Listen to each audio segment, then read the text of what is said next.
ലഹരി വിരുദ്ധ പ്രസംഗവുമായി എത്തുന്നു second year NSS volunteer leader Muhammad Sinan.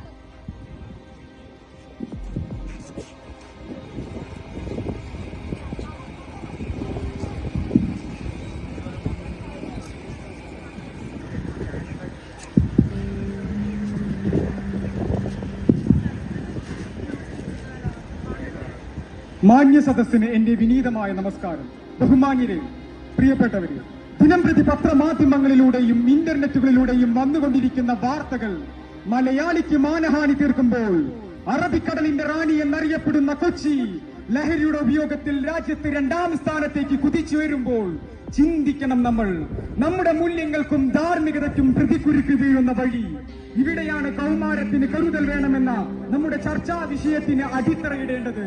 ഒരു വിദ്യാർത്ഥിക്ക് അവന്റെ കലാപരവും സർഗാത്മകവുമായ കഴിവുകൾക്ക് ഏറ്റവും കൂടുതൽ ഉദ്ദീപനവും ഉന്മേഷവും ലഭിക്കും.